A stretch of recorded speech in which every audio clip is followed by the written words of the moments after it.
Hi friends, welcome to Janani Radha bites. இன்றைக்கி நாம் தக்கோலத்தில் அருள் பாலிக்கின்ற அருள்மிகு கிரிராஜ கன்னிகாம்பாள் சமேத ஜலநாதீஸ்வரர் திருக்கோயில் பற்றி பார்க்க போகிறோம். இக்கோவிலுக்கு நிறைய சிறப்புகள் உள்ளது. ஒவ்வொன்றா நம்ம பார்க்கலாம். இந்த கோவில் மிகவும் பழமை வாய்ந்தது. அதாவது கிபி 876ஆம் ஆண்டு பல்லவ அரசன் அபராஜிதவர்மனால் கட்டப்பட்டு அதற்கு பிறகு 1543ஆம் ஆண்டு விஜயநகர மன்னரால் விரிவாக்கப்பட்டுள்ளது. இந்த ஆலயம் கொசஸ்தலை நதிக்கரையில் அமைந்துள்ளது. சென்னையிலிருந்து 60 கிலோமீட்டர் தொலைவிலும், காஞ்சிபுரத்திலிருந்து 28 கிலோமீட்டரும், அரக்கோணத்திலிருந்து 14 கிலோமீட்டர் தொலைவில் அமைந்துள்ளது.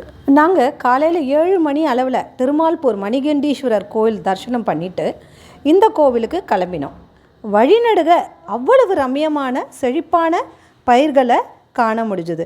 பூக்கள் என்ன, காய்கறி என்ன, இப்படி நிறையா பார்க்க முடிஞ்சுது. நீங்களும் இந்த இயற்கை காட்சிகளை ரசித்து பாருங்கள். இந்த ஊர் தக்கோலம் வரலாற்று சிறப்புமிக்க இடமாக கூறப்படுகிறது. அதாவது கிபி 949ஆம் ஆண்டு இந்த இடத்துல தான் தக்கோலம் போர் நடைபெற்றது.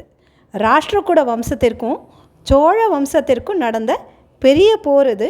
ஹிஸ்டாரிக்கலி ரொம்ப இம்பார்ட்டன்ட் பிளேஸ் இது. இந்த ஊரிற்கு திருவூரல்ங்கிற பெயர் உண்டு. ஏன்னா இறைவனோட திருவடிகளிலிருந்து, அதாவது ஈசனோட திருவடிகளிலிருந்து நீர் ஊறி வெளிப்பட்டதால் இந்த பெயர் திருவூரல். ஜலம் சூழ சிவபெருமான் அமர்ந்ததால் இவரை ஜலநாதீஸ்வரர்னு பெயர் பெற்றார். நம்ம கோவில்கிட்ட வந்துட்டோம். இப்போ கோவிலை நம்ம சுற்றி பார்த்துட்டு இதோட சிறப்புகள் பற்றியும் நாம் பார்க்கலாம். இந்த கோவிலின் ராஜகோபுரம் மேற்க பார்த்து இருக்குது. கோவிலுக்கு உள்ளே நுழையிறதுக்கு முன்னாடி இடது பக்கமும் வலது பக்கமும் பிள்ளையாரையும் முருகரையும் நாம் தரிசிக்க முடியும். கோபுரத்தை தாண்டி உள்ளே நுழைந்த உடனே இடது பக்கமாக நம்ம விநாயகர் சன்னதியை பார்க்க முடியும். இந்த கோவில் பிரகாரம் பார்க்குறதுக்கு ரொம்பவே பிரம்மாண்டமாக இருக்கும். அப்படியே நம்ம நடந்து வந்தோன்னா கொஞ்சம் ரைட் சைடில் போனோன்னா கோவிலோட ராஜகோபுரத்து பேக் சைடில் துவஜஸ்தம்பம். இந்த துவஜஸ்தம்பத்தை தரிசனம் பண்ணிவிட்டு கொஞ்சம் நடந்து திரும்பினோன்னா அங்கே அம்பாள் சன்னதி வடக்க பார்த்து இருக்குது. இந்த அம்பாள் சன்னதி தாண்டினோன்னா முருகருக்கு தனி சன்னதியை நம்ம பார்க்கலாம். அம்பாள் சன்னதிக்கு எதிர்த்தாப்பில் உள்ள மண்டபத்தில் மூலவர் சன்னதி இருக்குது. நேர நுழையும் போது முதல்ல நாம் நடராஜரை தரிசிப்போம். நவகிரக சன்னதியும் உள்ளேயே இருக்குது. சுற்றி வர நிறைய சுவாமிகள்லாம் நம்ம தரிசனம் பண்ணிகிட்டே வர முடியும். இங்கு மூலவர் ஜலநாதீஸ்வரராக காட்சி கொடுக்கிறார். இங்கு உள்ள துவாரபாலகர்களுக்கு கொம்பு இருப்பதை காண முடியும். இங்கு இந்த லிங்கம் மணலால் ஆனதால் ஆவுடையாருக்கும் உற்சவமூர்த்திக்கு மட்டுமே அபிஷேகம் நடைபெறுகிறது. மூலவர் பானத்துக்கு மஞ்சள் காப்பு மட்டுமே. இந்த லிங்கத்தையும் தீண்டா திருமேனி என்றே அழைப்பர். இந்த மூலவர் ஜலநாதீஸ்வரர் 2 நிறங்களில் காட்சி கொடுக்கிறார். அதாவது செழிப்பான காலங்களில் செந்நிறமாகவும் வறட்சி காலத்தில் வெண்ணிறமாகவும் காட்சி கொடுக்கிறார். இப்படிப்பட்ட சிறப்பு வாய்ந்த ஸ்தலம் இது. நாங்கள் தரிசனம் செய்ய போன போது கோவில் குருக்கள் லிங்கம் சிவப்பு நிறமாக மாறி வருவதை எங்களுக்கு காண்பித்தார்.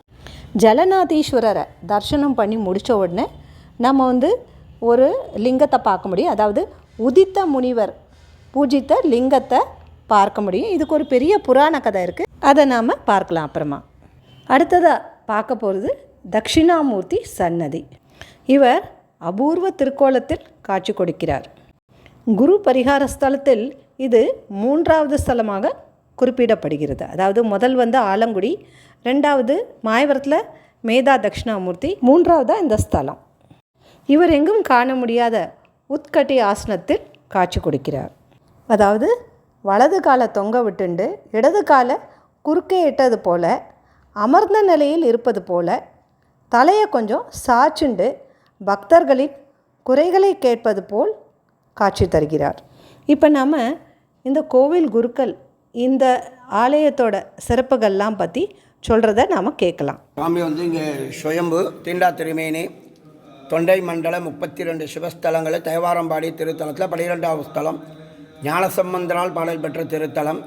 மேற்க பார்த்த கோபுரம், சுவாமி கிழக்கு, அம்பாள் வடக்கு, நுழைவு தெற்கு. திருவிளையாடலில் வரலையா, சொல்ல மீறி போயிட்டா, ஏற்றுக்க மாட்டேன்வா, எனக்கு எப்படிங்க மறுபடியும் விமோச்சனம்னு கேட்பா. சுவாமி சுயம்பு மூர்த்தியாக மணலிங்கமாக உருவாக்கி அம்பாள் பூஜை பண்ண சொல்கிறா. தக்கோலன்றது ஒரு மூலிகை திரவியம். இந்த வால்மிளகெல்லாம் விளைஞ்ச இடம். இந்த மணல் மூலிகைலாம் சேர்த்து இங்கே அம்பாள் உருவாக்கி பூஜை பண்ணுறா. அப்படி பூஜை பண்ணும்போது சுவாமி பிரவாகம் பண்ணுறா. அம்பாள் பக்தியோட பூஜை பண்ணுறாளான்னு சோதிச்சு பார்க்குறா. அப்போ இருகரையும் வெள்ளமாக புரண்டு வருது. எங்கே நம்ம பண்ணுற பூஜையை சுவாமி ஏற்றுக்க மாட்டாரோன்னு அம்பாள் கட்டி அணைச்சி ஆலிங்கனம் பண்ணி ஊடல் பண்ணுறா. அதான் திரு ஊரல் நாசதா. இங்கே நந்தி வழியாக ஜலம் வந்தது, திரு ஊரல். தக்ஷன் அழறா, தக்ஷானுடைய அப்பா, என் மக பண்ண தப்பு தான், நீங்கள் அவளை ஏற்றுக்கன்றா. சுவாமி கோபத்தில் அகோர வீரபத்ரா தோன்றி தக்கனை சம்மாரம் பண்ணுறா. எனக்கு உயிர் பிச்ச கொடுன்னு மண்டி 8 மன்னிப்பு கேட்குறா. தக்கன் பக்கத்தில் ஆட்டுக்கடா தலையிற்கு பொருத்தி சமக்கம் சொல்கிறா. சஞ்சமே பிரயட்சமே, இந்த உலகமெல்லாம் சமன்னாங்க எல்லாரையும் உட்கார வச்சு பூஜை பண்ணணும், அப்போ தான் அவனை ஏற்று பண்ணுறா. பிள்ளையார், தட்சிணாமூர்த்தி, மகாவிஷ்ணு, பிரம்மா, துர்கை எல்லாருமே இங்கே உட்கார வச்சு பூஜை பண்ணி தக்கன் ஓலமிட்டு சாப நிவர்த்தி பெற்ற இடம் தக்கோலம். எக்கோலம் போனாலும் தக்கோலம் போய்வா. எல்லா தோஷம் நிவர்த்தியாகும். பித்ரு தோஷம், உத்தியோகம், வித்யாதாரம், விவாகம், புத்திராபாக்கியம், வியாபாரம், வழக்கு, வியாஜ்யத்துக்கெல்லாம் வேண்டி பிரார்த்தனை. இது குரு பரிகாரத்தில் இங்கே குரு பயிற்சி விசேஷம். உள்ளே இருக்க சுவாமி இப்போ உத்தராயணம் செந்நிறமாக இருக்கார். தட்சிணாமூர்த்தி தான் இங்கே வெண்மையாக மாறுவார். பாடல் பெற்ற சிவாலயத்தில் தமிழ்நாட்டில் இது ஞானசம்பந்தரால் பாடல் பெற்ற திருத்தலம். பரிகார ஸ்தலத்தில் 3வது இடம். இப்படி நிறைய சிறப்புகள் வாய்ந்தது இந்த தலம். இந்த கோவிலில் உதித்த முனிவர் பூஜித்த லிங்கத்தை நம்ம பார்த்தோம். அதற்கு ஒரு புராண கதை இருக்குது. இப்போ அதை நம்ம பார்க்கலாம். தேவர்களுக்கெல்லாம் குருவான பிரகஸ்பதியோட தம்பி தான் உதித்த முனிவர். உத்தத்தியனும் அவரோட பேர் சொல்லப்படுறது. உதித்த முனிவரோட மகன் பேர் தீர்க்கத்தை.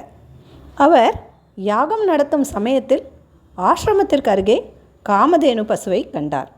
காமதேனுவை அவர் அங்கேயே தங்கி யாகத்துக்கு வருவோரை உபசரிக்க வேண்டினார். ஆனால் காமதேனு இந்திரனின் சம்மதம் இல்லாமல் தான் தங்க இயலாது என்று கூறியவுடன் அதனை தீர்க்கத்தை கட்டி போட முயன்றார். அவர் காமதேனுவுக்கு சாபமும் இட்டார். அதாவது அதோட தெய்வீக சக்தியெல்லாம் இழக்குமாறும் சாதாரண பசுவாக மாறும்படி சாபமிட்டார். காமதேனுவுக்கும் இதை கேட்ட உடனே கோபம் தீர்க்கதாவிற்கு சாபமிட்டது. காமதேனு இந்த தலத்திற்கு சிவபெருமானுக்கு அபிஷேகம் செய்து தனது சாபத்தை நீக்கி கொண்டு சக்தியை பெற்றது. அதேபோல் தீர்க்கதாவிற்கு சாப விமோச்சனம் பெற அவரது தந்தை உதித்த முனிவர் நாரதரை நாடினார். நாரத முனிவரின் அறிவுரைப்படி உதித்த முனிவர் தன்னுடைய மகன் தீர்க்கதாவோட இத்தலத்திற்கு சிவபெருமானை வழிபட்டு மகனுக்கு சாப விமோச்சனம் வேண்டினார். சிவபெருமானும் இச்சாபம் நீங்குவதற்காக தீர்க்கதா கிட்ட நந்தியை வழிபட சொல்லி அவர் திருவாயிலிருந்து தெய்வகங்கையை வர வைக்குமாறும் அத்தீர்த்தத்தை கொண்டு தம்மை வழிபட வேண்டுமென்றும் கூறினார். தீர்க்கதாவும் அப்படியே செஞ்சு சாப விமோச்சனம் பெற்றார். இப்போ நீங்கள் பார்க்குறது தான் நந்திவாயில் தீர்த்தம். இது இந்த ஜலநாதீஸ்வரர் கோவில்லேருந்தே பக்கத்துலேயே கோபுரத்துலேருந்து இடது பக்கம் போனால் இந்த தனியாக ஒரு கோவில் இருக்குது. அதாவது அருள்மிகு மோகனவல்லி சமேத கங்காதீஸ்வரர் ஆலயம். இங்கே நந்தி வாயிலேருந்து தீர்த்தம் வருது. சிவபெருமானை சுற்றி வரா மாதிரி அமைஞ்சிருக்கு. அப்புறமா அது குளத்தில் சேருறது. இப்படி நிறைய சிறப்புகள் வாய்ந்த சக்தி வாய்ந்த விசேஷமான இந்த கோவிலை நீங்கள் காஞ்சிபுரம் இல்லைன்னா அரக்கோணம் போகும்போது கட்டாயமாக தரிசனம் பண்ணிட்டு வரணும்னு நான் கேட்டுக்கிறேன். ஃப்ரெண்ட்ஸ், இந்த வீடியோ உங்களுக்கு பிடிச்சிருக்குன்னு நினைக்கிறேன். பிடிச்சிருந்தா நீங்கள் எல்லாருக்கும் ஷேர் பண்ணுங்கள், சப்போர்ட் பண்ணுங்கள், சப்ஸ்கிரைப் பண்ணுங்கள். தேங்க்யூ.